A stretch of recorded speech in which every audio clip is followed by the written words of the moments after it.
It's about that time where we actually take the final interview of the day, and I'm in the presence of an ethereal goddess, right? Someone that's literally signed her mark in the modeling industry for over 12 years. I have with me supermodel, influencer, content creator, and so much more. Fashion enthusiast, lifestyle creator. I mean, she definitely is doing it and has done it all. I'm talking about none other than Teminikanijesu. Hi, darling. Hi. How you doing? I'm good. Welcome to Wake Up Nigeria. It's amazing having you here. So Finally. Finally. We have been booking these interviews for like 2 years now. But we thank God you're here. Yeah. Thank you here. How are you feeling today? I'm really good. You look amazing. That black Thank you just so much. just You look absolutely good works. too. Thank you, my darling. Thank you so much. All right, so we're actually here to talk about your career so far. I mean, I literally started off modeling myself, and I must say, like, you know, modeling is not a joke, right? It's not one for the weak-hearted. Do you understand? However, you've managed to literally do that for over 11 years now and counting, and you're still doing it, and very, very relevant at that point. So what would you say that tip is? What would you say what is that thing that you say has kept you going all through these years? Not to take all glory to myself, God first. Having like complete faith in God and just knowing that He's going to take care of me. Yeah. No matter like what comes up. And then the major thing is consistency, because you can't have faith without work. True. So yeah, consistency, and then just no matter the weather, just keep putting yourself out there. I mean, even when it's not looking like it's gonna make sense. Yes. Just keep putting yourself out there. Because like out of sight is out of mind, basically. So you have to just keep getting in people's faces, like see me. So right? that's how it works. Okay. So the more they see you, the more they want to like be like, okay, let's try this person out. Okay. I mean, she's out there. Amazing. So amazing. I mean, you've gone from runway to being, I mean, face of Zara, face of like major brands locally, internationally. And I mean, you've definitely earned the bragging rights of like a supermodel. Now let's talk about the Nigerian modeling industry, for instance. I know it's plagued with a lot of challenges, right? What would you say have been your major challenges through the years?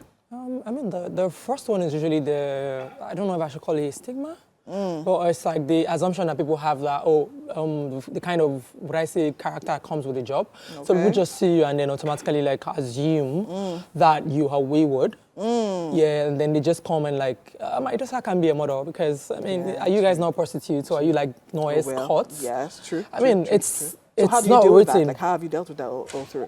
It's just to know who you are, basically. Okay. You know how they just say, what people say about you is not you. It's what you know about you that is you. Yes, true. So it's just about that, you know, like I believe that in every profession. It's not about, just because you're a model means that, then it's embedded in you that you'll be wayward. True. A nurse could be wayward, a doctor could be wayward. Anybody can be wayward. Yeah. It depends on what you choose to do. So whatever people want to say about them or about you, just allow them like, say it and be yourself. So that's how it works. All right. So I mean, prior we actually having a conversation about how people that came out in your season, right, of modeling happened. I mean, they're still there. We still see it. When you see them, we're like, oh yeah, she used to model. Yes. However, Teminikanijesu has literally stayed on this, you know, every shift small. Standing on business. She has stood gallant on the spot, like all through the while. So now, what would you say has set you apart from all those other models that you literally started in this career with and has kept you there? I just want to like, that's why like branding is very important, right? You have to brand yourself. You have to like, you know, like just set yourself up in such a way that people need you. Because if it's easy to just get someone that can do what you can do, then you are disposable. True. Right? True. So you have to keep like giving out as quality as a service as you can give. Of course. You can't give 8 today, give 9 tomorrow. 10. You gotta just keep it that way, and your clients are gonna remain your clients. So that's the trick. Just keeping your clients hooked. Satisfied. Hooked and satisfied. Like you just keep them. Okay, so now we've spoken about, I mean, the idea, the stigmas that literally come with the profession and all of that. Now, talking about modeling in Nigeria generally, I know in recent times, a lot of Nigerian local models have literally had like good representation probably outside Nigeria and are doing really well. So what would you say if now you were in a position to say, okay, you know what, this is the Nigerian modeling industry, take something out, put something in. What would you say you'll do? Really, the very first thing I'm just going to do is the system of, would I say, should I say payments? The way the clients tend to like put the payment together is kind of low, and abroad models are extremely expensive, well paid. Yes. Like well paid. Models charge as much as $1,000 per hour. While here to even like do 50K, 100K. I'm telling you. Yeah. And they don't see it as, and they don't appreciate models. My love, models can be kept from morning till night in Nigeria. True. Meanwhile, abroad, you have to book the entire day, and then the booking is like literally like you have to be like, oh, I would need this model from say 9 a.m. to 3 p.m. and then extra charges start counting from 3 p.m. Yes. to whatever time, which means that maybe per hour the money keeps rising. Yes. But here, the person will just be like, oh, so we're just gonna be late. Yes. And that's how they would just put it. We're just gonna be late. So what would you? Why would you say what obtains there cannot obtain here? What would you say the major problem is? Where would you say the problem is? Is it with the bookers? Is it with the brand owners? What would you say the problem is? The problem is with everybody. You know the way the whole government thing is. The problem is from the roots, because even your booker can't do much because your booker knows the concern, right? Knows that there's something wrong, but he can't do much because we're trying to hit here. There isn't so much, anyways. True, and so, then there are a lot of models that will take up that slot. Do you understand? So when you are saying, "Oh, I can't collect 50K," someone has collected 5K. Yeah. And done that full day that you don't want to do. So it's more of just get what you need to get and move on with it. All right. You know, when there's like a standard policy, then you can fight. Yeah. But it's not standard. But it's not standard. Exactly. All It's right. Okay. like I can that. imagine what it is like. Yeah. All right. So now I'm going to talk about something that actually has been there, but anyways, not to necessarily gloss on it or gloss over it or anything. So there was actually something that came out a while back. Now talking about being a model and having like certain situations, unpleasant situations, especially on social media, and with the advent of social media and the way news literally populated and all of that. So now I wanted to clear the air, right? So now there was a situation with Adekunle Gold.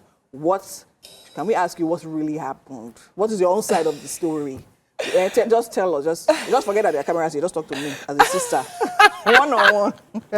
Really? I mean, it was just work. Okay. It was just work. You know, people just like to assume things, just like we spoke about earlier.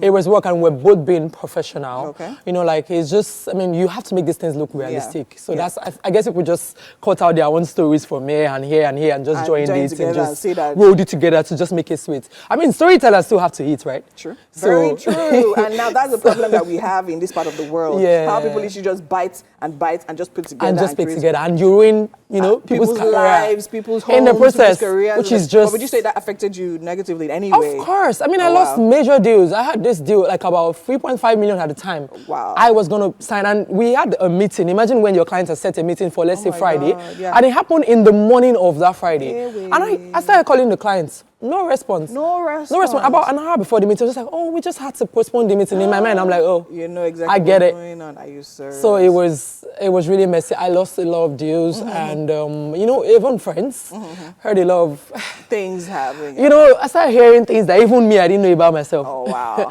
very beautiful things. That's crazy. To say But then less. again, I think that's actually to tell you guys out there that whatever news you hear, take everything with a pinch of salt, right? If you're not getting it from the source, please don't engage with it. All right, amazing. Thank you so much for being here, but we have breakfast for you. Oh. Before you choke me, say the breakfast food, where's my tea? I like but food, anyways, we have please. breakfast for you, so we're actually going to be heading over to the kitchen right now. So okay. let's go. Okay. Amazing.